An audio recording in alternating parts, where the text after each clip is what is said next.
Hey guys, 4 Geometric Transformations with Matrices, Part 2. So now we are going to look at representing reflections and rotations using matrices.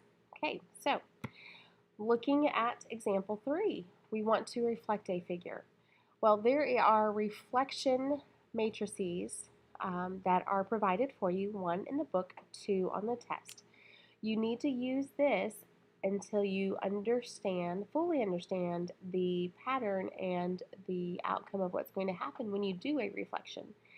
But anyway, all right, taking a look at the one for your notes, we need to reflect the triangle with coordinates A, B, and C in each line. I didn't see x-axis hiding there earlier.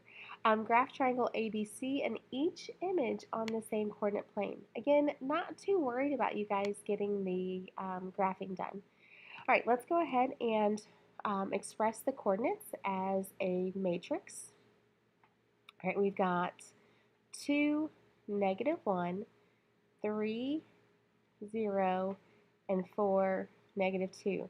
Sorry about the slant. Not sure what's going on there. All right, so for part A, we're wanting to reflect this across the x-axis. The x-axis matrix is right here. So we are going to start off with 1, 0, 0, -1. That is the reflection matrix, and we're going to use that and multiply it to the matrix we just created of the vertices. So here we go, just recopying that, rewriting that, it's not recopying. All right, and now we're going to do matrix multiplication, which is row 1 times column 1. So we have 1 times 2 is 2, plus 0 times -1, which is 0. So that gives us 2. 1 times 3 is 3, plus 0 times 0 is 0, so that's 3. 1 times 4 is 4. 0 times -2 is 0. So 1 times 4 gives us 4. All right. 0 times 2 is 0. -1 times -1 is 1. 0 times 3 is 0. -1 times 0 is 0. 0 times 4 is 0. -1 times -2 is +2. So this would be the resultant reflection of the original points across the x-axis. All right, let's do y-axis. So that reflection matrix is slightly different, but similar all the same. So we've got -1, 0, and then 0, 1. And again, we're going to multiply that to the original matrix that we had up here. So 2, -1, 3, 0. I really do apologize for the slant. 4, -2, and there we go. All right, so -1 times 2 is -2. 0 times -1 is 0, so that gives us -2. -1 times 3 is -3. 0 times 0 is 0, so that gives us -3. -1 times 4 is -4. 0 times anything is 0. 0 times 2 is 0. 1 times -1 is -1. 0 times 3 plus 1 times 0, 0.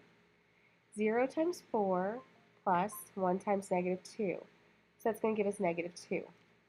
Okay, so hopefully you're seeing that this really isn't that hard. You're just using that multiplication that we had studied in 4.3.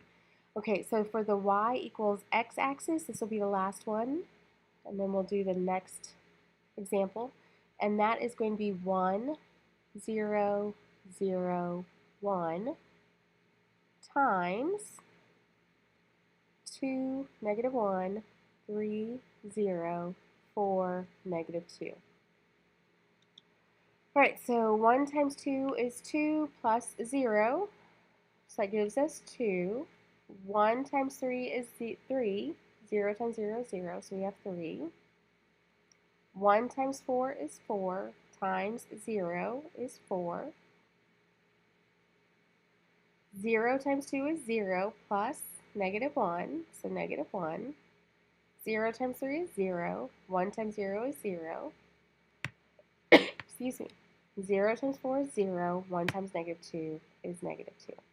Okay, that's it. That's all there is to the reflections.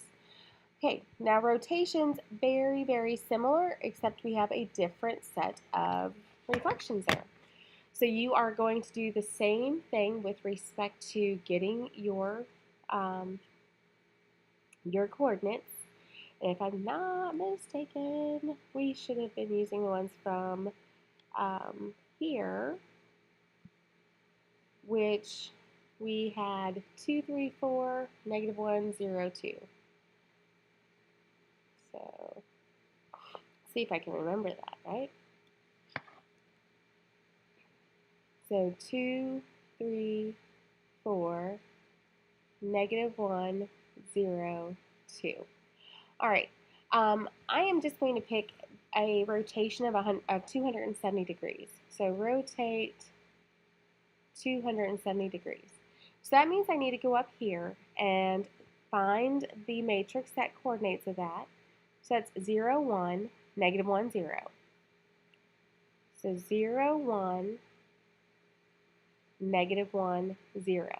I am going to multiply this matrix to the matrix of the vertices. The bell is getting ready to ring, and I'll apologize now. All right, so we have 0 times 2 is 0, plus 1 times negative 1 is negative 1. 0 times 3 is 0, 1 times 0 is 0. 0 times 4 is 0, 1 times 2 is 2. And remember, we're just adding those values together. Negative 1 times 2 is negative 2 plus 0 times negative 1, which is 0. So you have negative 2 plus 0, which is negative 2. Negative 1 times 3 is negative 3 plus 0 times 0, so negative 3. Negative 1 times 4, negative 4 plus 0 times 2 is 0, so negative 4. All right, that's it to reflections and rotations. And again, I cannot stress to you enough that those matrices are provided for you on the test, and they are in the book. So your job is not to memorize those matrices, but to know how to use them to find the reflection and rotation. All right, have a great day, guys.